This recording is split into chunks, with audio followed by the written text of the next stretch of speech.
Hi, it's Stephen here from Sound of a Nation Wave, and this is day 26 of the December daily draws. So let's see what message we get today. And I'll be taking the first card from the Green Witch Tarot, followed by an Oracle card from the Scenes of the Witch Yule Oracle. So let's choose our first card and get the reading underway.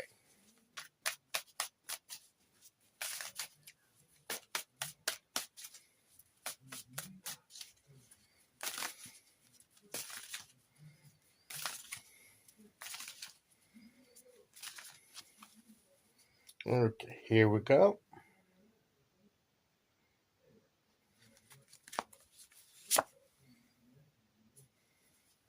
And we have the Nine of Chalices, which to me is often known as the wish card, for the satisfaction, getting what we want, getting our heart's desire, getting what we wish for, getting what will make us happy.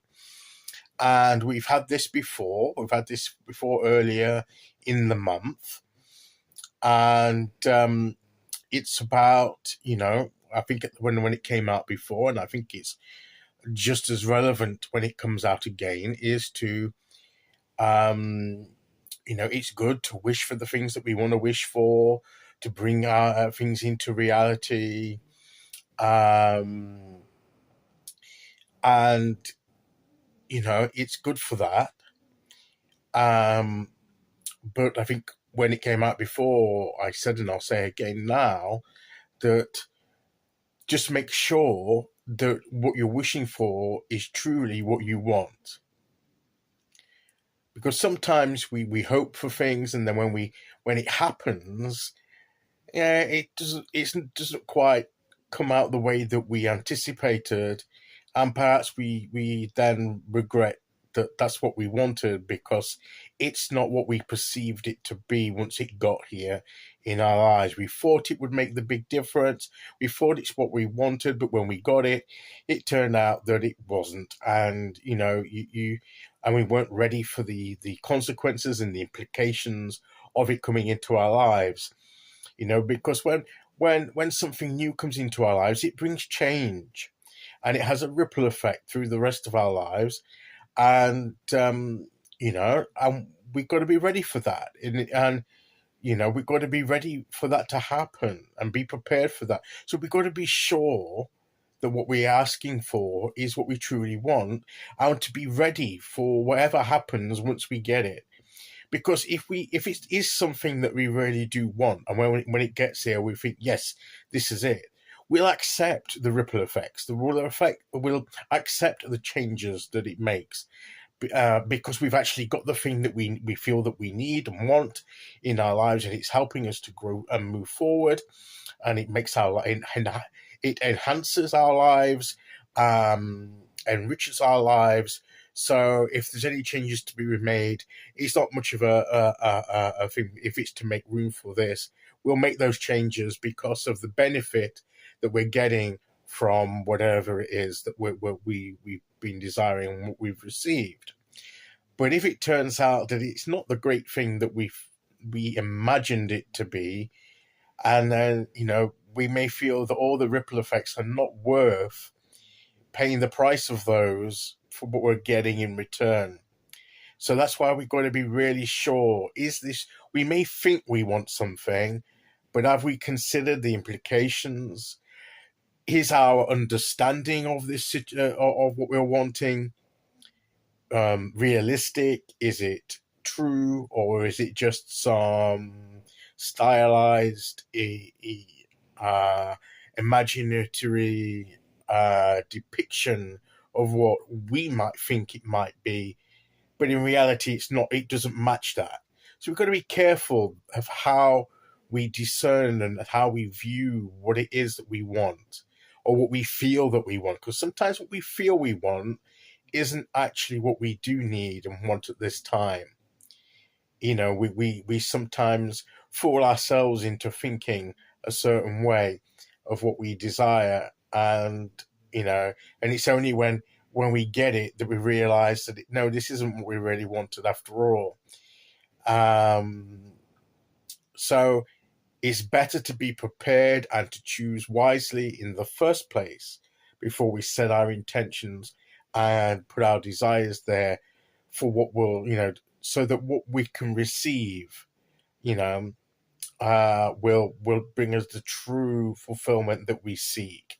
And the seer aspect here, the looking in and reflecting into the future, is to imagine what it will be like in its reality, not in our minds of how we want it to be in our lives, some romanticized, rose-tinted viewpoint of what it is we desire, but look in and get a true vision of the reality of what this thing is and how it can enrich our lives in a realistic and true way, and to determine if that's what we want and if we're prepared for the changes that it will affect when it comes into our lives, if that's what the price that we have to pay for that enrichment and satisfaction.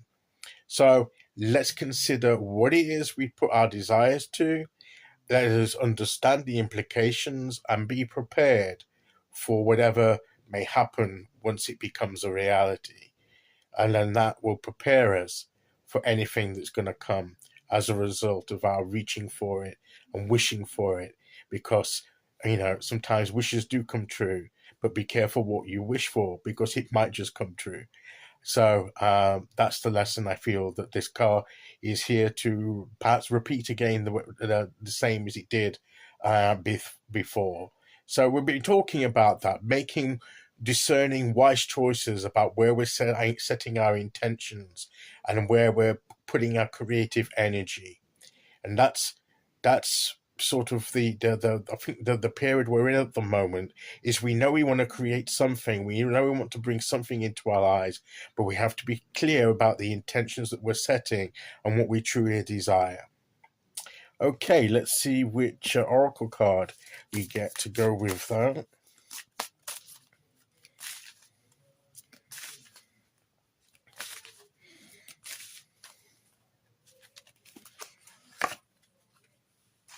Father Christmas.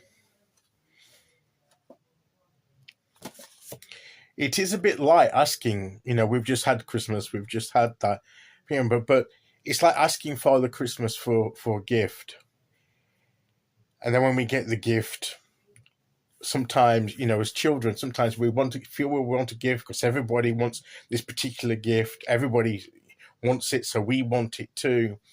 But then, I'm sure you've heard this many times, that once we get the gift and we open it, it's okay for a moment, the novelty's there, but then afterwards, we're more happier playing with the empty box than we are than the actual gift itself. So to me, that just came to mind, because that seems to fit with the message of the Nine of Chalices or the Nine of Cups. That once we get that wish, once we get it, are we more interested in something else than the actual thing that we've actually received? So, be careful what we ask for. Don't just ask for it just because you think that's what everybody else is asking for and what you need to ask for. Be a bit more discerning. Okay, so that is today's message. I'll be back tomorrow with day 27. Until then, thank you for listening. Take care, everyone, and I'll see you all again very soon. Okay, bye-bye.